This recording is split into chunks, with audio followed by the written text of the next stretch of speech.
Ողջույն սիրելի հայրենակիցներ, եթերում Նորանտապանն է։ Եվ այժմ մենք զրուցելու ենք հանուն Հանրապետության կուսակցության նախագահ պարոն Արման Բաբաջանյանի հետ։ Ողջույն պարոն Բաբաջանյան։ Շնորհակալ եմ, որ ընդունել եք հրավերը։ Շատ շնորհակալ։ Առավոտյան շուտ այսօր բոլորս տեղեկացանք, որ ձերբակալել են հայտնի ոդքասթի հաղորդավարներ Նարեկ Սամսոնյանին եւ Վազգեն Սաղաթելյանին, տեխնիկյան ստուդիայից հանել են, խուլիգանության հոդվածով են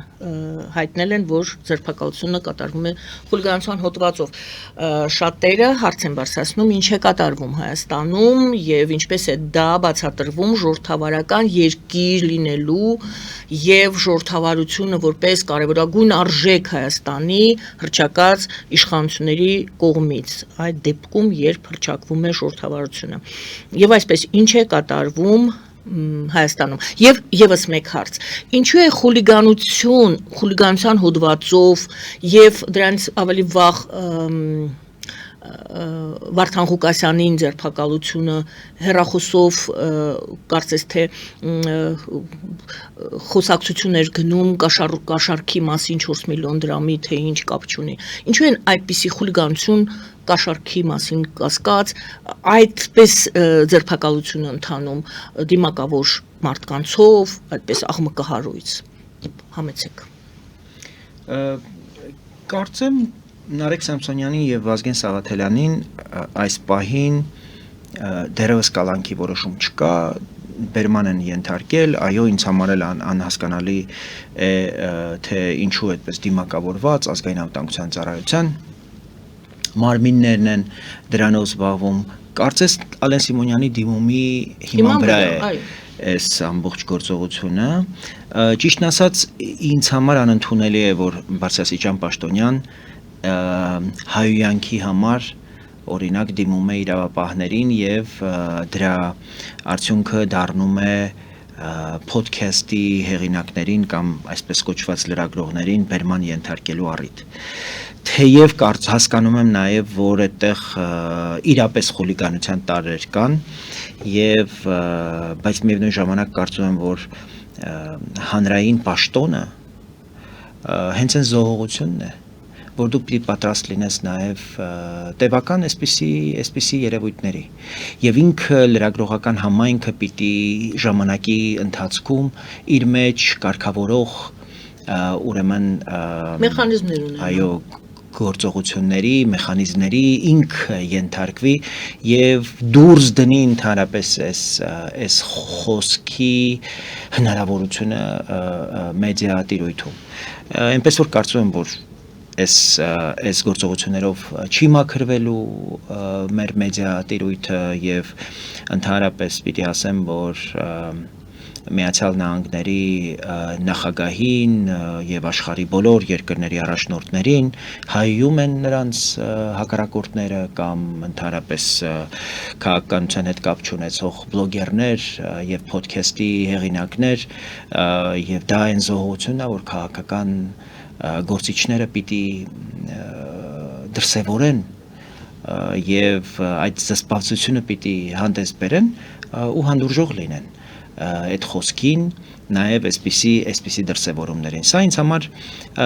դերևս մնում է անհասկանալի ես հույս ունեմ որ բարձրաբանումներ կլինեն հետագայում բայց ես մի ուրիշ հարցով եմ շատ անհանգիստ գիտեք դրան նախորդած օրերին մենք անդադ քննարկում էինք Ռոբերտ Քոչարյանի Սերժ Սարգսյանի հարցազրույցները ուրեմն Ռոբերտ Քոչարյանը իլուր աշխարհի Հայաստանի դեմ պատերազմ սանձազերծելու վերաբերյալ հայտարարություններ անում ես տեյության Հայաստանին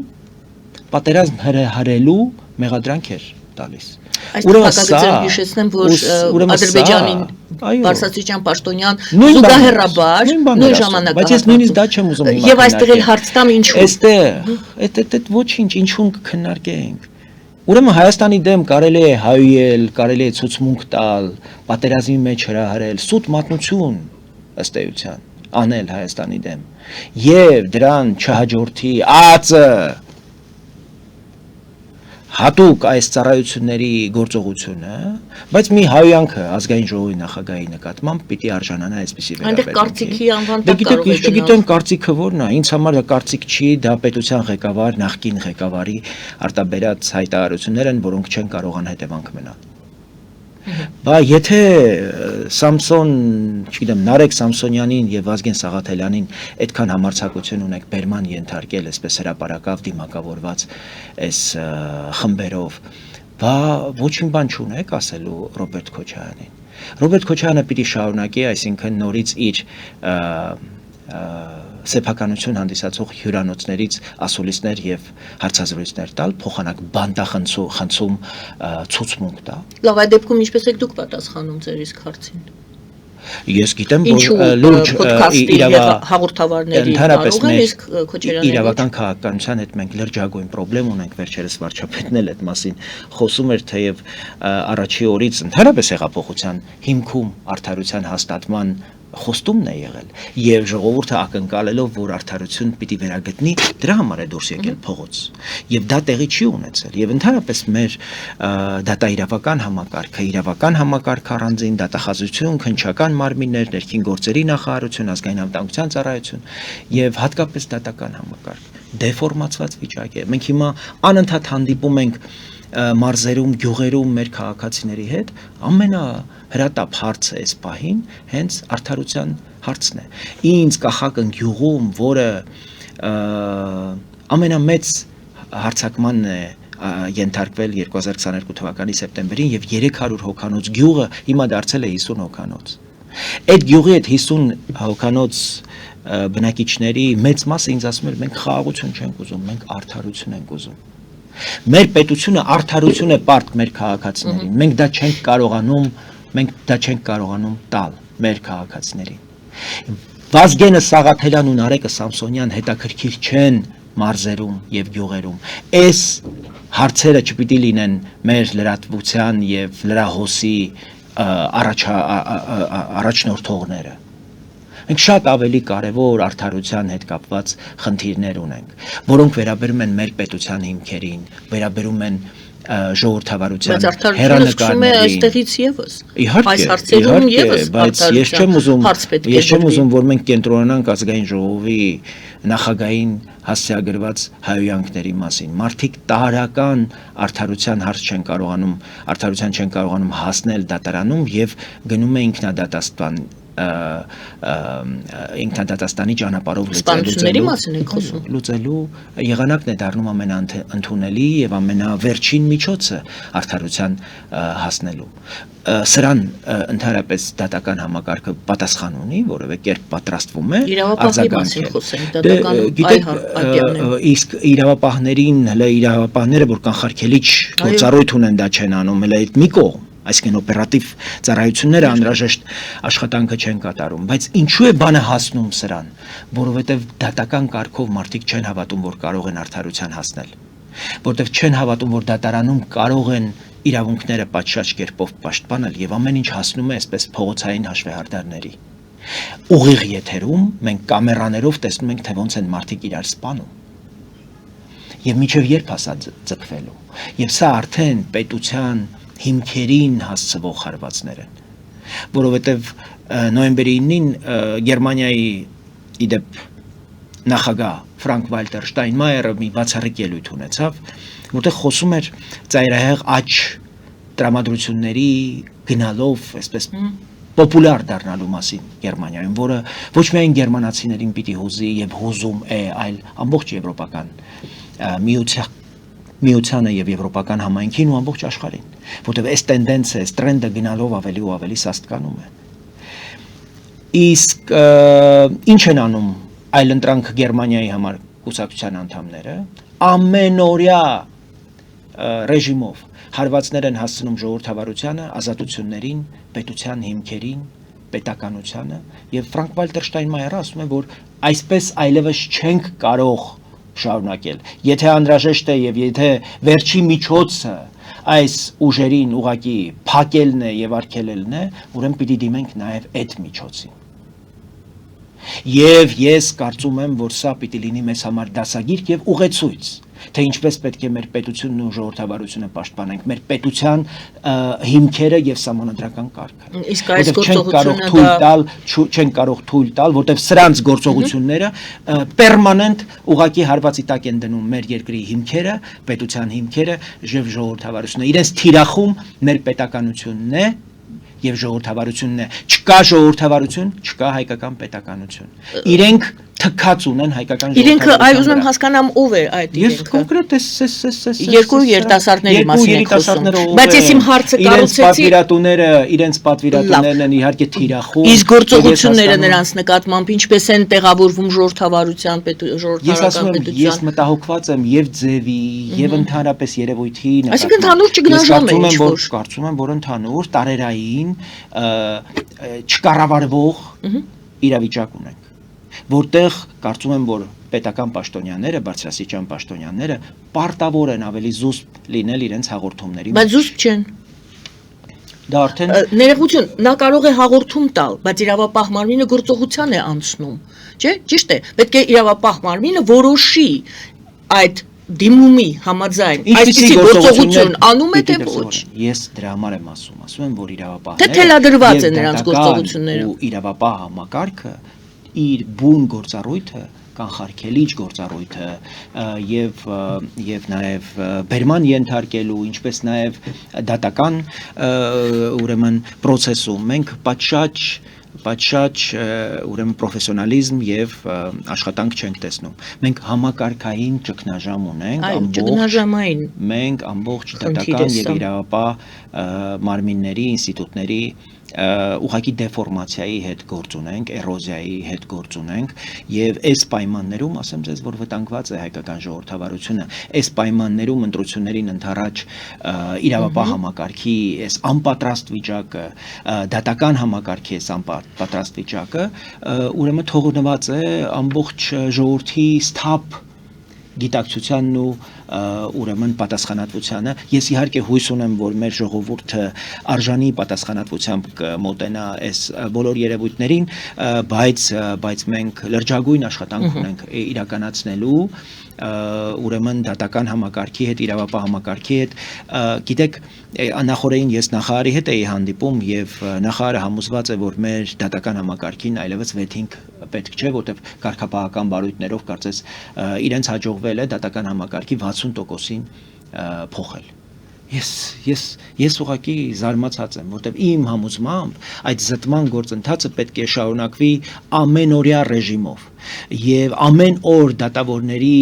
բարեվարկությունը պիտի ստուգվի, նրանց կապերը քաղաքական ու քրեական շրջանակների հետ պիտի ստուգվի եւ դրանով մենք պիտի անընդհատ կարողանանք որակյալ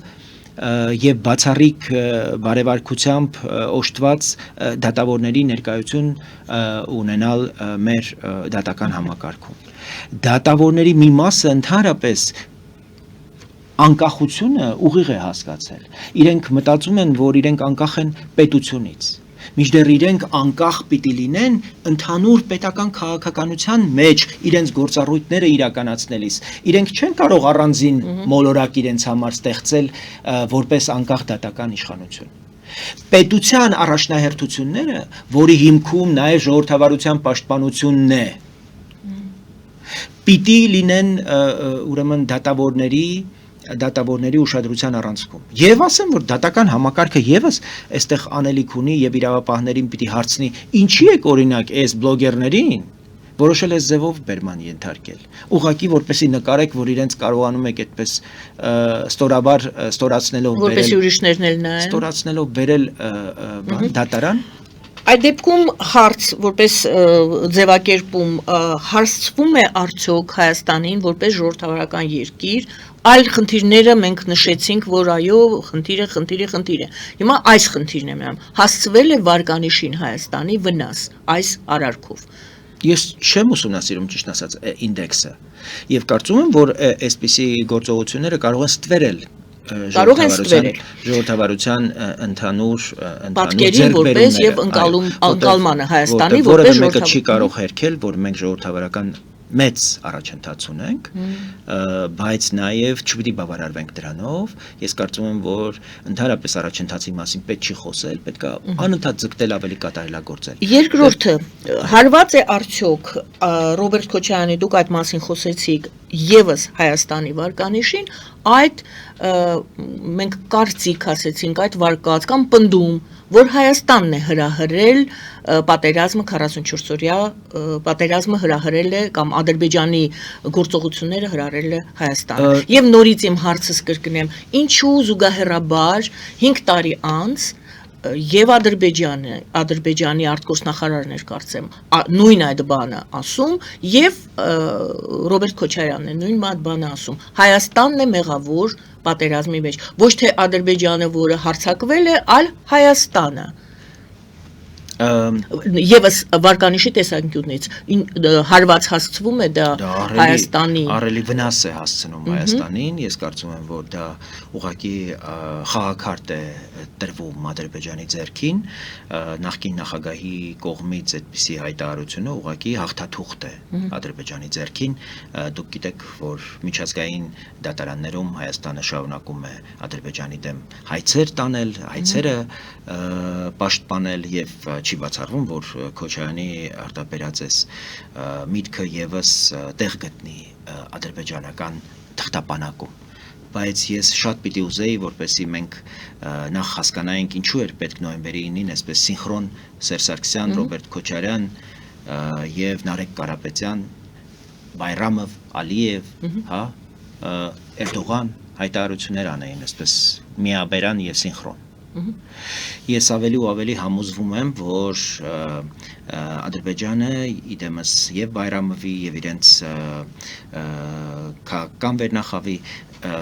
մեր հայաստանյան ներքաղաքական միջավայրում դերակատարություն են վերցնում իրենք ներկա են արդեն մեր ներքաղաքական միջավայրում եւ հասկանալով ճակատագրականությունը առաջիկա քաղաքական գործընթացների ընտրությունների Ադրբեջանը ոչ միայն սնունդով է ապահովում հայտնի քաղաքական շրջանակներին Սերժ Սարգսյան, Ռոբերտ Քոչարյան եւ իրենց այս ամբողջ շրջանակին նաև իրենք ուղիղ դերակատարներ են իրենց հարցազրույցներով այո իրենց օրակարգերով եւ իրենց բարձրացրած հարցերով ամենևին պատահական չի Ռոբերտ Քոչարյանի Սերժ Սարգսյանի դիրքավորումը այդտեղ ես ավելի ու ավելի համոզվում եմ որ Ռոբերտ Քոչարյանը եւ Սերժ Սարգսյանը ուղղակի նվեր են Ալիևի համար թե իբրև ընդդիմադիրի դեպ եւ թե իբրև Աստված միեր ասցե եթե իրենց հաջողվի իշխանություն վերցնել որպես իշխանություն որտեղ դրանով մենք հասկանում ենք չէ որ այլևս ոչ մի խաղաղագործընթացի հերանեկար չի կարող լինել եւ Վաշինգտոնյան ոչ մի պայմանավորվածություն այլևս չեն կարող հույս ունենալ նույնիսկ որ կարող է շարունակվել իրենց նպատակը ամեն ինչ շրջելն է բերել նոյեմբերի 9-ի հայտարարությանը եւ նոյեմբերի 9-ի 9-րդ կետի իրագործմանը որը կնշանակի հայկական պետականության չեղարկում Ինչու է նվեր, ինչու են նվեր էս երկուսը, որովհետև դա միջազգային գործընկերների հետ իրենք շատ պարզ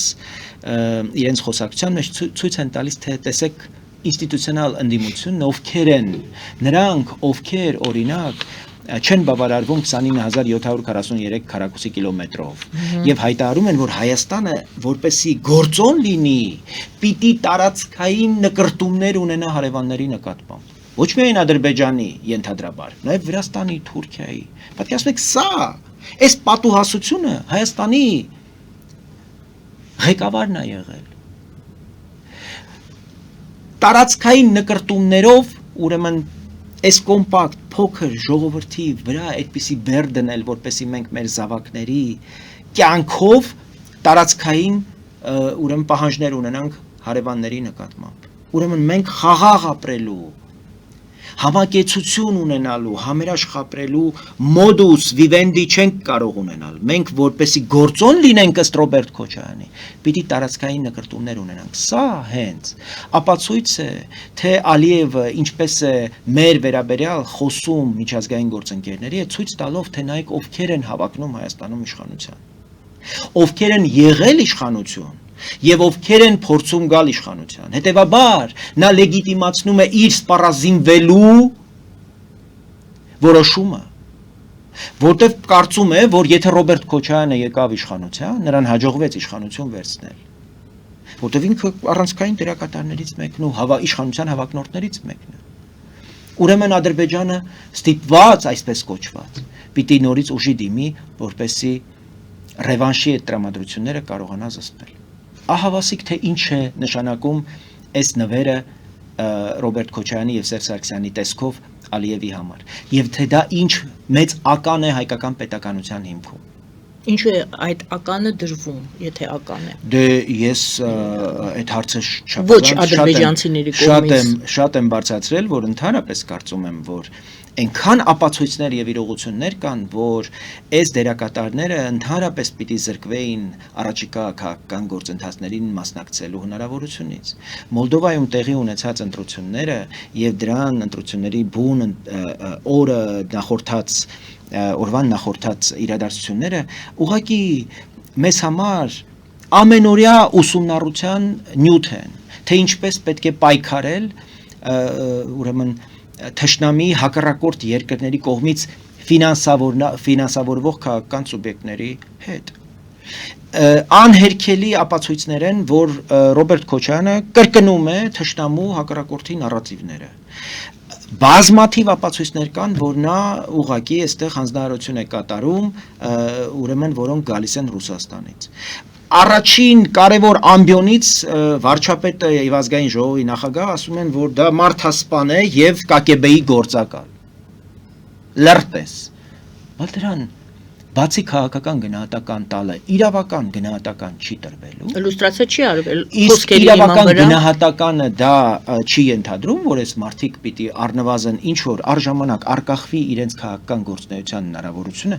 եւ քննության ընթացքում առնվազն նրանց հնարավորություն չտրվի։ Պարոն Բաբաջանյան, հայտարարություններով այդ ժողովրդավարության այս իշխանությունները հայտարարություններից անդին չեն կարողանում անցնել։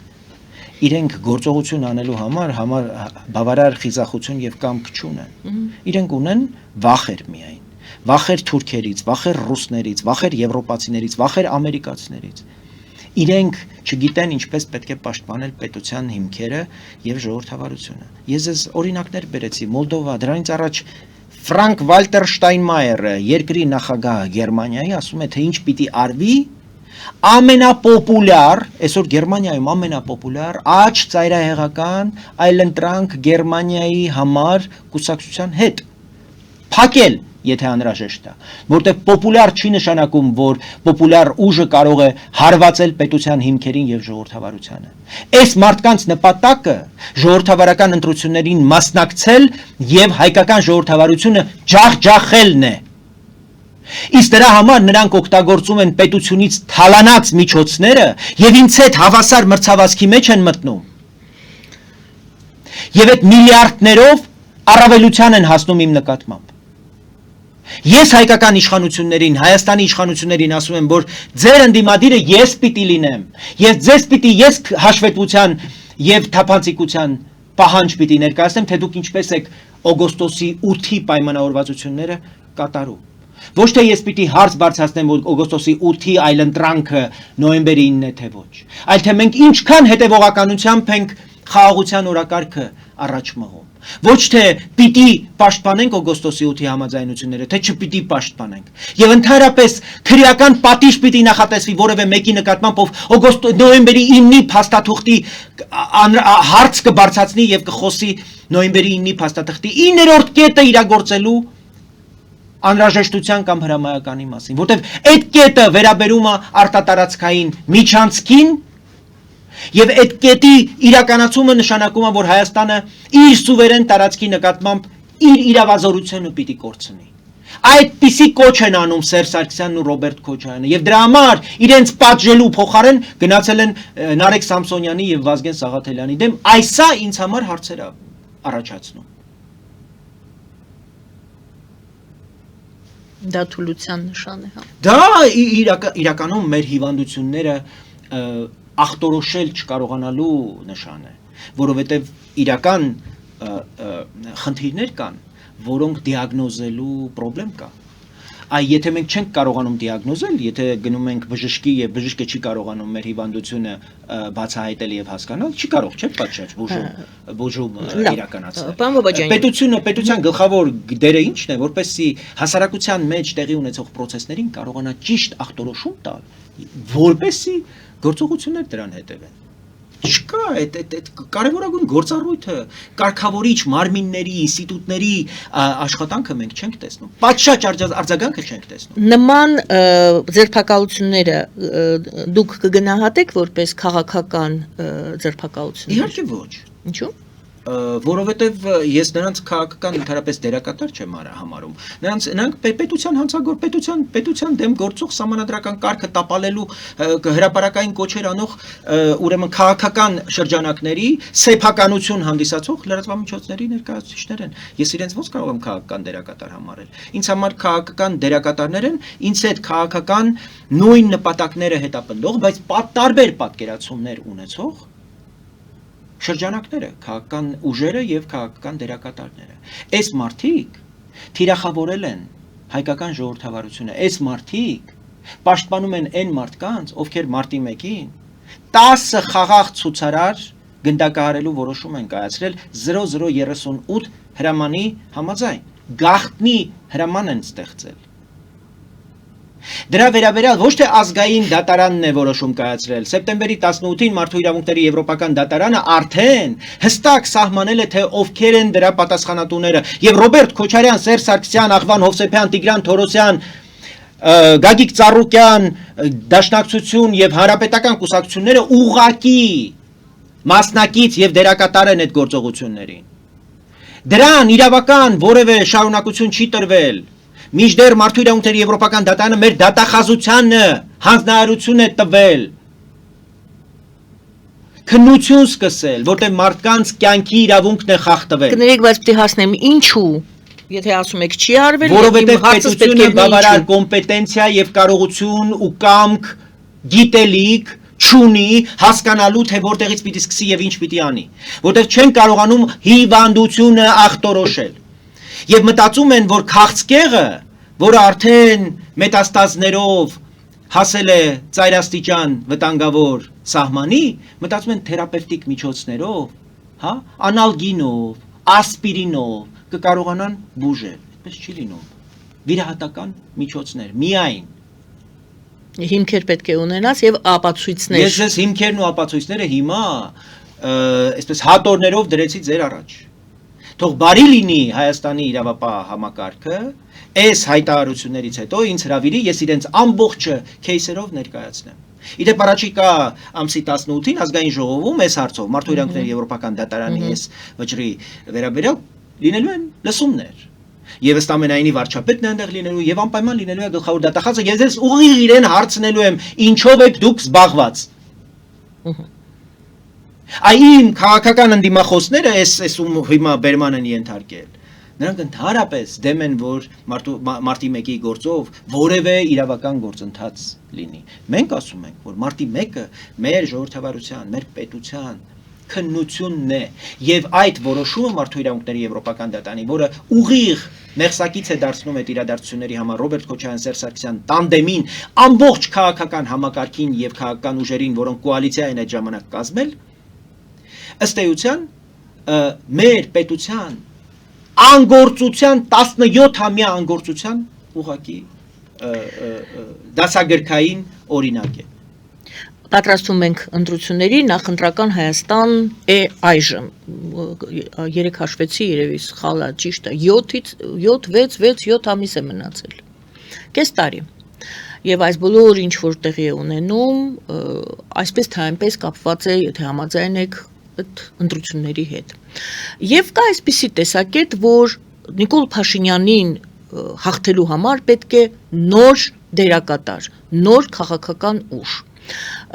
դուք եւս մասնակցելու եք ճիշտ ընտրություններին, դուք նոր քաղաքական ուժ չեք, բայց դուք ալտերնատիվ եք թե ոչ Նիկոլ Փաշինյանին։ Գիտեք, ես չէի ուզի, որպեսզի մենք քաղաքական մեր ակտիվ գործողությունները կապեինք բացառապես ընտրությունների հետ։ մենք ընդհանրապես ընտրական օրակարգերի հետ կապ չունեցող հիմա մարզային եւ գյուղական համայնքների այցելություններով ենք եւ ամեն օր առերեսվում ենք շատ ծանր պատկերի տարբեր խնդիրներով, գյուղական խնդիրներով, գյուղատնտեսական ենթակառուցվածքային աշխատատեղերի, աշխատավարձերի դպրոցներ ենք շատ գեղեցիկ կառուցում, որտեղ ուսուցիչներ չկան։ Շատ գեղեցիկ հիվանդանոցներ են կառուցում, որտեղ բժիշկներ չեն եղել եւ չեն լինելու, որտեղ նաեւ քաղաքականություն չկա այդ ուղղությամբ, ինչպես լուծել այդ հարցերը։ Ինձ այս հարցերը ավելի շատ են հետաքրքրում, քան առաջիկա ընտրությունները։ Բայց դուք որպես նախընտրական կարծրաշարժ չեք այցելում այդ։ Հիմա իրավունք չունենք ընդհանրապես ընտրությունների մասին խոսել։ Եվ մենք այցելել ենք այն ժամանակ էլ, հիմա էլ ենք այցելում։ Բայց ինչն է այստեղ կարևոր։ Ես կարծում եմ, որ եւ դա մենք չպետք է անեինք։ Դա նախ ինստիտուցիոնալ ընդդիմությունը հիմա փող է ստանում դրա համար, աշխատավարձ են ստանում։ Իրենք պիտի ընդհանրապես տուն չգային։ Ազգային ժողովի պատգամավորման մասին։ Այո, խոսքը ընդդիմադիրների մասին է, ինստիտուցիոնալ ընդդիմության մասին։ Մենք ինստիտուցիոնալ չենք։ Մենք արտախորհրդարանական ընդդիմադիր ուժ ենք։ Մինչդեռ իրենք ընդհանրապես անհաղորդ են, իրենք պիտի գնան գործող իշխանությանը ասեն դավաճան հողատու, իշխանություններն էլ պիտի իրենց հակադարձեն ուրեմն կաշառակեր մարդասպան։ Բայց բուն խնդիրները սրա մասին չեն։ Ես ես ասեմ Վարդենիսում, Մարտունիում եւ Ապարանում Սերժի հարցազրույց, Քոչարյանի հարցազրույց, Կաթողիկոսի խնդիր ընդհանրապես գոյություն չունի, այդ մարդիկ ուրիշ օրակարգեր ունեն եւ այդ մարդկանց լսել է պետք։ Եվ մենք, որպես այլընտրանք, խնդիր ենք դնում հնարավորություն տալ, որ մարդիկ լսված լինեն։ Մենք տրանսլյատոր ենք դարձել մարդկանց խնդիրները Երևան բերելու եւ լսելի դարձնել։ Ներողություն, Երևան որ բերում եք, հետո ինչ եք անում։ Ուրեմն նախ խնդիրների մասին անընդհատ խոսում ենք այս հարցազրույցներում։ Եթե մեզ այդպիսի հնարավորություն է տրվում։ Այդ խնդիրները մեր բոլոր հարթակներով բազմացնում եւ տարածում ենք։ Գնում եմ իշխանությունների հետ եմ հանդիպում, անցյալ օրը անվտանգության խորհրդի քարտուղարին եմ հանդիպել, Արտադրության նախարարին եմ հանդիպել, այլ պաշտոնյաների, ավելի բարձրաստիճան լուծումներ ենք փորձում ինքներս առաջարկել, դրա համար իդեպ մանդատ չունենալով, ուղղակի մեր կապերով գտնել ճանապարհներ մարդկանց օգնելու, մարդկանց կարիքներին արձագանքելու։ Իսկ ինչ վերաբերում է ձեր հարցադրմանը, մեր նպատակը իրականում ընդդիմափոխությունն է։ Առաջիկա գործընթացներում մենք մասնակցում ենք, որպեսզի ընդդիմության հարցերը լուծենք, որտեղ կարծում ենք, որ ցանկացած իշխանության որակը պայմանավորում է որակյալ ընդդիմությունը։ Կունենաս որակյալ ընդդիմություն։ Ես ձեզ երաշխավորում եմ կունենաք որակյալ իշխանություն։ Իշխանություն, որը ամեն օր պարտավոր կլինի հաշվետու լինել իր կատարած գործողությունների քաղաքականության համար, ուրեմն թափանցիկ լինի իր գործողություններում եւ խոսի գործից, ոչ թե պատասխանի քաչալշուն գողկատու այս երկխոսությանը։ Սա անթույլատրելի է։ Մեր նպատակը ընդդիմափոխությունն է, մեր նպատակն է տեղերում ունենալ, գետնի վրա ունենալ ուժեղ քաղաքացի, գիտելիքով զինված քաղաքացի, բարձր աշխատավարձ ստացող քաղաքացի, աշխատանք ունեցող պատվավոր քաղաքացի, որտեղ համարում ենք, որ ուժեղ պետության հիմքը հենց ուժեղ քաղաքացին է, նրա գիտելիքն է, նրա ունեցած արժանապատիվ աշխատավարձն է, եւ մենք մեր ուշադրությունը այդտեղ պիտի կենտրոնացնենք։ Ահա թե ինչպիսի այլընտրանք ենք մենք այն քաղաքական միջավայրում, որում մենք հայտնվել ենք ընտրություններից, ինչպես նշեցիք, 6-6.5 ամիս առաջ։ Շնորհակալ եմ, Գովազդ ենք հայտարարում եթերում ձեր թույլտվությամբ, սիրելի հայրենակիցներ, Գովազդ է մեր եթերում, մնացեք մեզ հետ։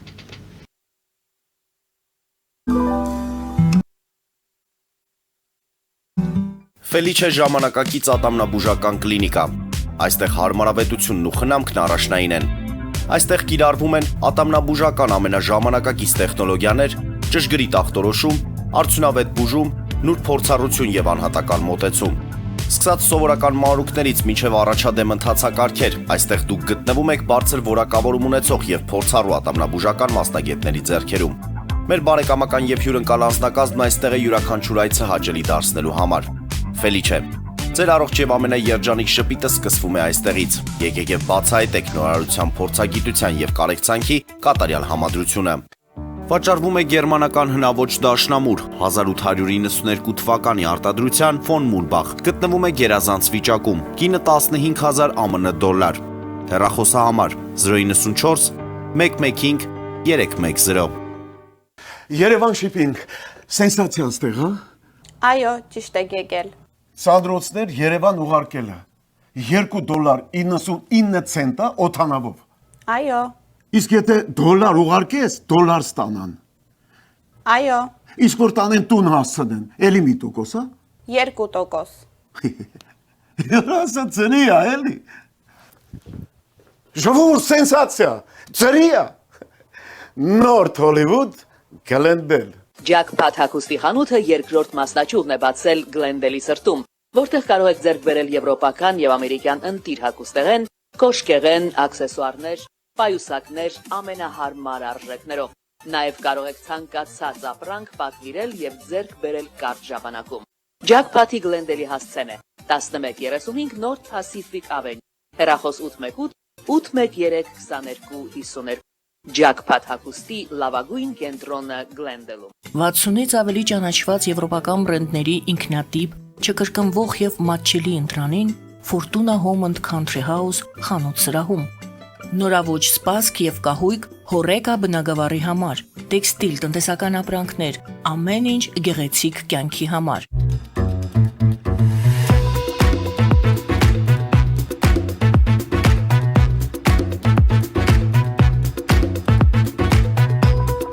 Արարատ ռեստորան, ընտանեկան եւ ընկերական ժամանցի լավագույն հասցե, սիրված արտիստներ, հյուրընկալ մթնոլորտ, հարուստ ճաշացան, անմահական խորտիկներ, Արարատ ռեստորան, հասցեն անփոփոխ, սիրով սպասում ենք ձեզ։ Լավագույն պաղպաղակ, բնական, համեղ եւ մատչելի գներով պաղպաղակը կարող եք ձեռք բերել բոլոր հայկական խանութներում։ Պահանջեք հայկական պաղպաղակ, Թամարա պաղպաղակ։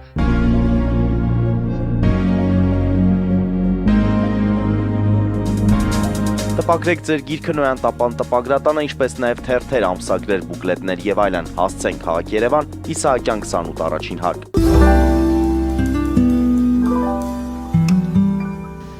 Սիրելի հայրենակիցներ, հիշեցնեմ, որ մենք զրուցում ենք պարոն Արման Բաբաջանյանի հետ, հանուն հանրապետության կուսակցության նախագահ։ Պարոն Բաբաջանյան, դե օգոստոսի 8-ի մասին մի քանի անգամ այդ թեմային անդրադարձակ, այդ ժամանակ բոլորը խոսում էին այն մասին, որ Միացյալ Նահանգները Հայաստանի նկատմամբ վերաբերմունք է փոխել, Հայաստանի կշիռը, արժեքը ոնց որ թե ավելացել է, բայց վերջին շրջանում կարծես թե լռություն է այս հարցի շուրջ։ Դուք հիմա խոսեք երեք անդրադարձ եղավ իհարկե Փաշինյանի կողմից, մի քիչ ինֆորմացիա մեզ տրամադրեցին, բայց ընդհանուր առմամբ հասկանալի չէ, ամեն ինչ ընթանում է ըստ պլանավորածի, թե ինչ որ իրավիճակ է փոխվել այս հարցում։ Խոսքը գնում է Թրիփի կամ Թրամփի ուղի մասին։ Ես ավելի լայնացնեմ ձեր հարցը, խոսենք ընդհանրապես հայ-ամերիկյան, դե այդտեղից էլ սկսեցին։ Երկում ուրեմն հուշագրերի եւ խաղաղության գործարքի մասին, որի մաս է նաեւ Թրիփը։ Նախ ասեմ, որ ամերիկացիները ինձ շատ զարմացնում են իրենց արագությամբ։ Գիտեք, արդեն մի քանի խմբեր են եկել մասնագիտական, մեր մաքսային ծառայության աշխատակիցների հետ խոսեցին, մեր սահմանապահների հետ են իրենք տրեյնինգներ իրականացրել, արդեն 145 միլիոն փողը այդ նպատակով հատկացվել է Հայաստանին, Հայաստանը ստացել է այդ գումարը, իսկ դա ահռելի ներդրում է։ Կարևոր քաղաքական որոշումներ են կայացվել, որ երկաթուղու ուրեմն ստանդարտները մնալու են այնպես ինչպես կա, սովետական ստանդարտներով ենք շարունակելու, ինչը մեծ ժամանակ է խնայելու։ Լավ լուր առաջիկայում հավանաբար հունվարին կամ փետրվարին մեղրիի հատվածում մենք կունենանք արդեն հիմնարկեքի արարողություն, այսինքն ծրագրի մեկնարկի ազդարարման մասին կլինի շատ պատկառելի միջոցառում։ Այդ ուղղությամբ ասեմ, որ ներքին բյուրոկրատական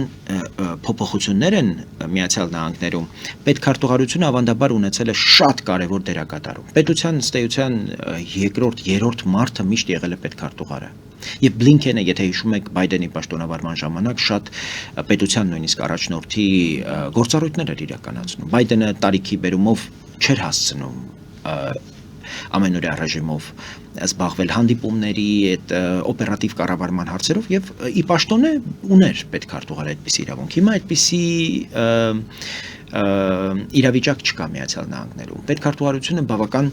հետ է քաշվել եւ արտաքին քաղաքական կարևորագույն հարցերը, որոնց հիմքում նաեւ ասեմ ձեզ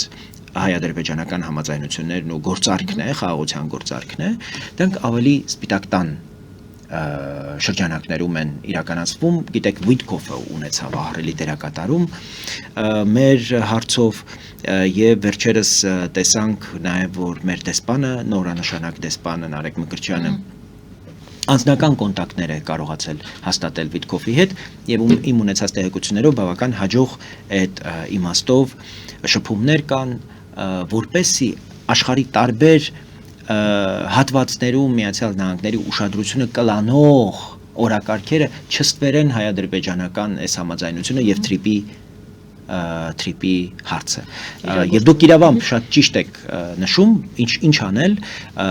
երբ անընդհատ կարող է մեզ մոտ տպավորություն ստեղծվել, որ ուշադրության պակաս կա, որից կարող է հակառակորդը օգտվել եւ օրինակ հայտարարություններ անել, որոնք թեև ունեն հղում պատմական քարտեզներին, բայց իրենք մեր հասարակական ներքին կյանքը ցնցելու նպատակ ունեն։ Եվ խոսքը օրինակ Սևանի մասին է եւ Ալիևի վերջին հայտարարության, որը ըստ իս պիտի կոմունիկացվի ամերիկացիների հետ եւ Ադրբեջանը եւ որևէ պաշտոնյա իրավունք չպիտի ունենա նույնիսկ պատմական հղումներ անել այդ քարտեզներին, որտեղ բա որ մենք սկսենք պատմությանը հղում անել, դուք ուր եք գտնվելու ընդհանրապես մեր ունեցած պատմական քարտեզներով։ Եթե մենք առաջ ենք նայում, ուրեմն մի կողմ դրեք այդ քարտեզները, մանավանդ ցարական քարտեզները։ Եվ հույս ունեմ, որ Հայաստանի արտաքին գործերի նախարարությունը սա պիտի կոմունիկացնի, վերջո մենք ամերիկացիներից այլ որակի միջնորդություն եւ արբիտրի դերակատարում ենք ակնկալում։ Այն չէ, ինչ որ ունեցել ենք ռուսների հետ։ Ավելի որակյալ։ Եւ պատշաճ, որպեսի կողմերը կարողանան իրենց պարտավորությունները կատարել։ Թույլ չտալ օրինակ, որպեսի Ալիևը այդպիսի հայտարարություններ անի եւ փչացնի ընդհանուր մթնոլորտը խաղաղակարգավորման։ Այո, այստեղ կարծում եմ աշխատանք ունենք անելու։ Պետք է խոսել։ Երկրորդ կարծում եմ նույնիսկ եթե Միացյալ Նահանգները երբեմն զբաղվում է այլ տարածաշրջաններով, մենք չպիտի դադարենք մեր աշխատանքը նաև երկկողմ ձևաչափով։ Ադրբեջանցիների հետ պիտի շարունակենք աշխատել, որտեղ այնտեղից տեսնում ենք պատրաստակամություն ամեն ինչ անել, որպեսզի օրինակ Թրիպի մեր 43 կիլոմետրի հատվածում ունենանք առաջընթաց։ Եվ այդտեղ օրինակ սահմանագծման վերաբերյալ նախորդին նաև փոխվարչապետը ասաց, որ կարող է այդ աշխատանքները պատշաճ ժամկետներում ավարտելու համար կարող է այդ հատվածը լինի հաջորդ սահմանագծման ուրեմն աշխատանքների թիրախը։ Այս շատ կարևոր արձանագրում է։ Հո ամերիկացիները չասեցին այդ հատվածը պիտի անենք։ Դա երկկողմ ձևաչափով ենք մենք կարողացել ձեռք բերել այդ պայմանավորվածությունը։ Ամերիկացիները կարող են ընդհանուր շրջանակը համաձայնեցնել պայմանավորել, բովանդակությունը մենք պիտի մեր երկու կողմերը պիտի կարողանան այդ բովանդակությամբ լցնել շրջանակի ընդհանուր պատկերը, նկարը։ Չափազանց կարևոր է առաջիկայում հասկանալ կոնսորցիումը, որ պիտի ձևավորվի Հայաստանի եւ Միացյալ Նահանգների միջև, ինչ ուրեմն դերակատարություն պիտի ունենա յուրաքանչյուրը։ Միացյալ Նահանգները ինչ աստիճանի ներգրավվածություն պիտի ունենա օպերատիվ կառավարման հարցերին, որտեղ այդ կոնսորցիումն է կառավարելու Թրիպը։ Ինչ են սպասում Հայաստանի կառավարությունից այդ երեկվա Փաշինյանի խոսքից ինչ ստացվեց։ Փաշինյանն էր կարծեմ հայտարարեց, որ 6 ամսվա ընթացքում ինչ որ ծրագիր են սպասում մեզանից, որ մենք սեղանին դնենք։ Դա ընդհանուր համաձայնությունն է, որը վերաբերելու է ատոմակայանին, որը մինչև տարեվերջ Հայաստանը կհայտարարի, որ Միացյալ Նահանգների հետ է պատրաստվում այդ նախագիծը իրականացնել եւ կիսահաղորդիչների ու բարձր տեխնոլոգիաների հարցով, այո, երկկողմ ձևաչափով համագործակցությանը իդեպ ասեմ, որ Nvidia-ն, որ նախորդ հայտարարել էր, որ ընդամենը 500 միլիոնով պիտի մասնակցի եւ այստեղ արհեստական բանականության կլաստեր պիտի կառուցի, եռապատկել է այդ իր հանձնառությունը 1 միլիարդ 500 միլիոն փող են վերում Հայաստան։ Հայաստանը պիտի ցույց տա, որ իր կարողությունները բավարար են, որպեսզի օրինակ Հայաստան միանգամից այդպիսի ներդրում մտնի, որտեղ մեր տնտեսական կառուցվածքը եւս պիտի պատրաստ լինի այդպիսի մեծ ֆինանսական հոսք, որովհետև հասկանում եք, չէ, որ մարդը ունի կերակրափող, որը սահմանափակ է։ Եթե կերակրափողի չափից մեծ սնունդ գնա, մարդը կարող է խեղդվել։ Մեր տնտեսության, ֆինանսական համակարգի այդ կառուցվածքը չափազանց սահմանափակ է։ Մենք ավելի ու ավելի փոքրացրել եւ ավելի փոքր ենք ու զուսպ ենք դարձրել, պիտի մեծացնենք, որպեսզի դա հնարավորություն տա նաև մեր տնտեսական զարգացումը ապահովել եւ դիմադրողունակությունը։ Եվ այդտեղ գալիս է, թե մենք ինչպիսի ռազմավարություն կունենանք ընդհանրապես տնտեսական զարգացման համար։ Նախորդին հրապարակվեց աղքատության ցուցանիշը։ Հայաստանը 21.7% աղքատության ցուցանիշ ունի։ Սա խայտառակություն է մեր տարածաշրջանում։ 9.7% Վրաստանը ունի, 5.2% Ադրբեջանը։ Այս անհավասարությունը պիտի մենք կարողանանք հաղթահարել եւ դրա համար մեզ պետք են ճանապարհներ, դրա համար մեզ պետք են բաց սահմաններ, դրա համար մեզ պետք է ահռելի տնտեսական լուծումներ եւ որոնք կվերաբերեն մեր ենթակառուցվածքներին, կվերաբերեն մեր ուրեմն տնտեսական կարողությունները զարգացնելուն եւ այն հարցերին, որ ես անընդհատ հանդիպում եմ։ Օրինակ ինձ կարող եք պատասխանել 50 հոգանոց բնակչություն ունեցող 50 մարդ է ապրում կախակնում, ինչի համար է կառուցվում 300 հոգանոց դպրոց, 300 աշակերտի համար նախատեսված դպրոց։ Ինձ այդ հարցը տվեցին այդ գյուղում։ Ես ենթադրեցի, որ հարևան գյուղերից հավանաբար պիտի աշակերտները այդտեղ կան։ Պարզվեց հարևան գյուղերում են կառուցում այդ դպրոցները։ Ես շատ պիտի ուզեի, որպեսզի դպրոցները ինքնին դառնային պարտք պետության կողմից, որ այդ գյուղերում մենք պիտի հաջորդիվ ներդրումներ տանենք եւ այդ գյուղերից հեռացած մարդկանց վերադարձնենք գյուղեր եւ օրինակ առաջիկայում պիտի կախակնը 50-ից դառնա 500, իսկ դրանից հետո 1000 բնակիչ ունեցող գյուղ։ Այդ դեպքում արդարացված կլիներ օրինակ այդ դպրոցը կառուցելը։ Ես շատ ուզում եմ, որպեսզի մենք կառուցենք այդ դպրոցները։ Իդեպ ասեմ, որ դպրոցի շուրջ պիտի ընդհանրապես զարգանան գյուղերը եւ բնակավայրերը։ Շատ լավ է, որ կառուցում ենք, բայց դրան պիտի հաջորդեն այլ գործողություններ, որ մենք մեծ հիվանդանոցները, բիզնեսները, այլևս Երևանում կառուցելու կարիք չկա։ Ես ռադիացիոն մեծ հիվանդանոց է կառուցվել Հայաստանում, Երևանում գիտեք հավանաբար։ Սեփականատիրոջ հետ եմ խոսում, ասում եմ, քանի հիվանդ ունեք։ Օրական 100 հիվանդ են իրենք սպասարկում։ Ասում եմ, բա ինչի եք Երևանում կառուցել այս հիվանդանոցը։ Եթե այս հիվանդանոցը կառուցեիք Երևանամերձ գուցե, Չարենցավանում, Հրազդանում, դա ահռելի ենթակառուցված կտաներ, հասկանում եք, 100 հիվանդ նշանակում է այդքան հարազատներ, պիտի հաց ուտեն, պիտի տնտեսություն գործի։ Ինչքան լավ կլիներ, որ պետությունը խրախուսեր, նաև արտոնություն տար, որտեվ հասկանում եք, չէ, քաղցկեղով հիվանդները ուզեն չուզեն, պիտի գնան Հրազդան կամ Չարենցավան կամ նույնիսկ Վարդենիս, որպեսզի այդ անհրաժեշտ բժշկական պրոցեդուրան կարողանան անցնել։ Ես սեփականատիրոջը հարցնում եմ, ինչի՞ չեք արել, որտեվ ինձ ոչ ոք չի ասել։ Ես կգնայի։ Մանավանդ եթե այդպիսի արտոնություն լիներ։ Այս սա պիտի լինի այդ 300 հոգանոց, 300 աշակերտի համար նախատեսված դպրոցի հաջորդ քայլը։ Մենք ինչ վարկային ու հարկային արտոնություններով բիզնեսին պիտի տանենք այնտեղ, որպեսզի այդ գյուղը արագ դարձնենք 500, իսկ վաղը արդեն 1000 հոգանոց, որպեսզի 300 աշակերտի համար նախատեսված այդ գյուղում մենք կարողանանք անհրաժեշտ համալրում ունենանք։ Այս սա պիտի լինի մեր հիմնական պատասխանը աղքատության այն ցուցանիշին, որ հիմա հրապարակվել է եւ մենք քննարկում ենք, բա ոնց հաղթահարենք այդ աղքատությունը։ Սենց Պետությունը ըստ էության այդ միջոցներով վստահություն է փորձում ներշնչել այդ գյուղի բնակիչներին, Շատ լավ։ Ապրեք, մնացեք, բազմացեք։ Բայց այդ գյուղի բնակիչները ինձ ասում են, կասկած ունենք, որ ադրբեջանցիներն են գալու այդտեղ։ Կիսատ, այո, Դա չի կարելի դա թույլ տալ։ Այսինքն կար նաև ռազմավարական հաղորդակցության պակաս։ Պետք է այդ դպրոցը կառուցելու հետ գնալ մարդկանց հավաստիացնել, որ մեր հաջորդ քայլը սա է։ Եւ ոչ միայն հավաստիացնել, այլ գործողություններով ինչպես դուք եք ասում։ Ցույց տալ եւ մարդկանց ներշնչել, որտեղ խոսքը ընդամենը 3 տարի առաջ տեղի ունեցած իրադարձությունների պատճառով մարդիկ հսկա թղամասեր են լքել։ Պարոն Բաբաջանյան, մեկ հարց եւս թրիփի հետ կապված հայ-թուրքական ադրբեջանական հարաբերությունները օգոստոսի 9-ից հետո ինչ որ օգոստոսի ներողություն, այո, 8-ից հետո մինչ այսօր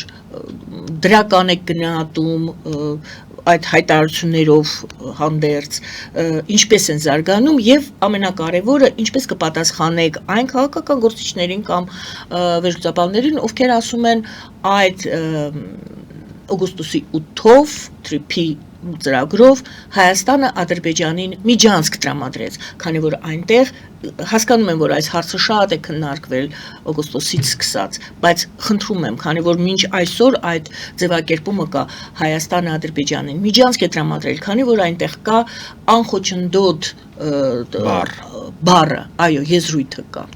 Եվ այսպես հայ-ադրբեջանական հարաբերությունները կարող եմ պարզ ասել, որ իմ համոզումն է, որ որևէ պատճառով հանդես է գալիս օգոստոսի 8-ի համաձայնությունների դեմ, ընդհանրապես պիտի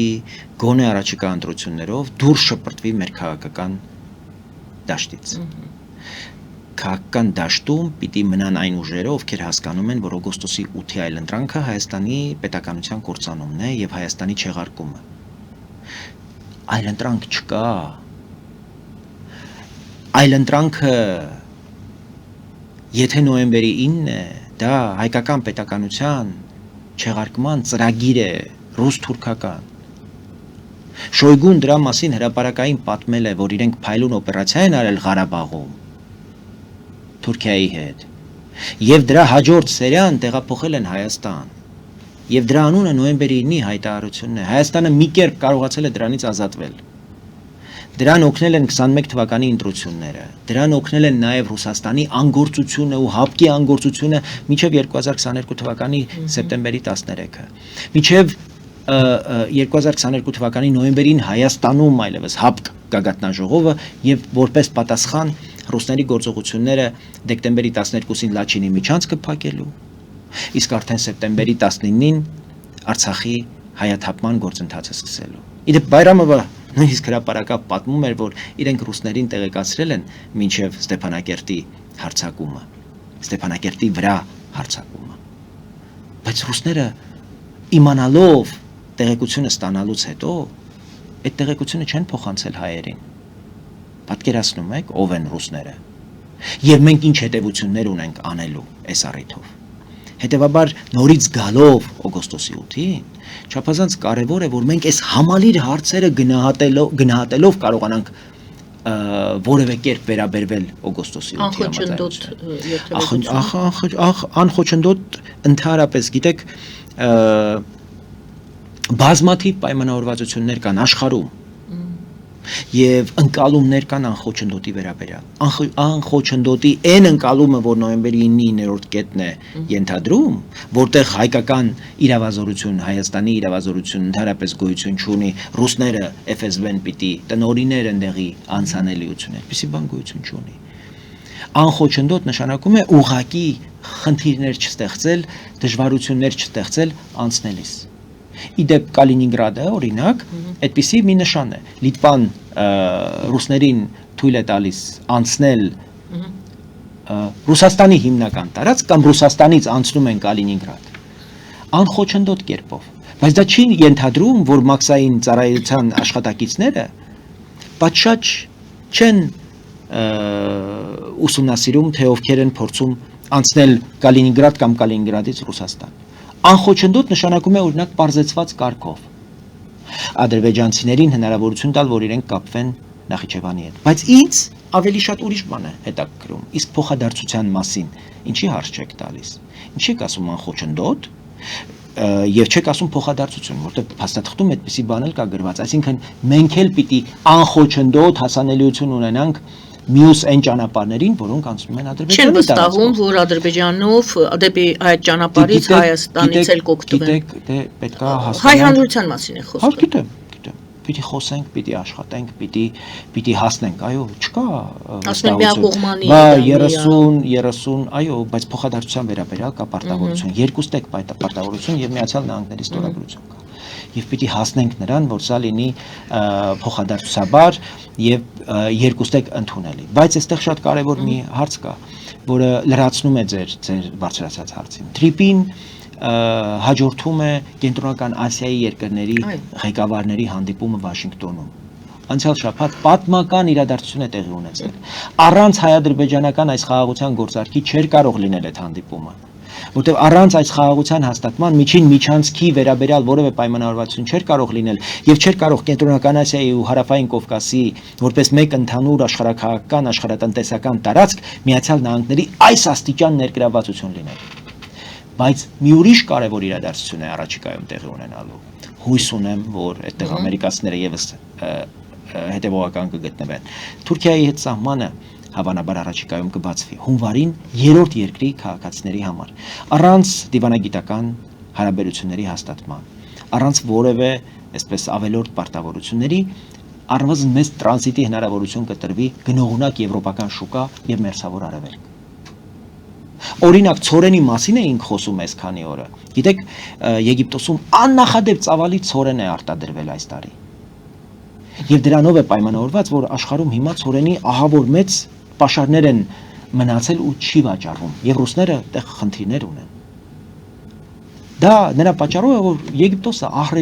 ահռելի հունցք է կարողացել ապահովել։ Պատկերացեք, մենք կարողանանք ոչ միայն Ռուսաստանից, նաև Ուկրաինայից, Ղազախստանից, վաղը եթե հասանելիություն ունենանք Թուրքիայի ճանապարհով, նաև Եգիպտոսից էժան եւ որակյալ հացահատիկ կարողանանք ներկրել եւ բազմազանեցնել Հայաստանի կախվածությունը։ Նախ գնանք նրան, որ Հայաստանը խայտառակ եւ ծայրաստիճան վտանգավոր չափերի է հասցրել իր հացահատիկի կախվածությունը Ռուսաստանից, մի երկրից։ Գիտեք ինչքան ենք մենք հացահատիկ բերում։ 80%-ը։ Ընդամենը 20%-ն ենք մենք կարողանում ներքին մեր կարիքները բավարարել։ 90% նշվեց իհարկե, բայց դե 80-ը եւ պատկերացնում եք 80%, ես 90 չեմ ասում։ Մենք նախ խնդիր ունենք այդ ինքնաբավության հարցը բարձրացնել, գոնե 50%-ը մենք պիտի ապահովենք։ Եվ մենք գնացել տեսել ենք, որ մենք այդ ներուժը ունենք, եւ եթե պետությունը անհրաժեշտ այդ աշխատանքները, չորանոցները, սիլոսները կարողանա կառուցել եւ ապահովագրել մարդկանց, պայմանագրեր տալ, գնումների վերաբերյալ երաշխավորություններ տալ, մենք կկարողանանք հասնել այդ 50%-ին։ Ինձ հիմա այդ 50%-ն է հետաքրում, ոչ թե այն ծորենը, որի վերաբերյալ այդ ադրբեջանցիների կողմից կաշառված Նարիշկինի կանտորան հայտարարություն է տարածում, թե իբր հայերը ուզում են Ռուսաստանի հետ հարաբերությունները խզել, որ թանկ ծորեն Ուկրաինայից բերեն։ Թրամփի Կենտրոնական Ասիայի երկրների հանդիպմանը անդրադարձակ, այստեղ իհարկե խոսվեց, դուք էլ նշեցիք, խոսվեց թրիփի մասին, այս հանդիպման ընթացքում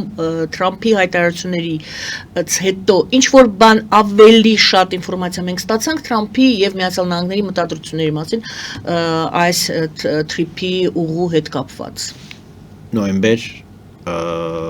այսօր ամսի 12-ն է։ 13-ն է։ Ես ես ասում եմ, որ օգոստոսի 8-ից հաշվեք 6 ամիս հետո, դա մոտավորապես նոյեմբեր, դա մոտավորապես հունվար, փետրվար ամիսներն են։ Մենք կունենանք մեկնարկի վերաբերյալ, մեկնարկը ազդարարող, թրիպը լանչ անող, հա, անգլերեն բառով, հիմնարկեքի արարողություն Մեղրիի տարածաշրջանում, ամերիկացիների եւ Հայաստանի պատկան գերատեսչությունների ուրեմն ներկայացուցիչների մասնակցությամբ։ Սա կարծում եմ մեզ համար չափազանց կարևոր առաջընթաց կլինի։ Առաջիկայում կարծում եմ նաև TRIP-ի ֆինանսավորման ուղղությամբ լուրջ ջանքեր կգործադրվեն։ Ամերիկացիները չեն ուզում փող դնեն դրա մեջ եւ ընդհանրապես ամերիկացիները սովորություն չունեն փող դնելու։ Եվրոպական միության երկրները, Եվրամիությունը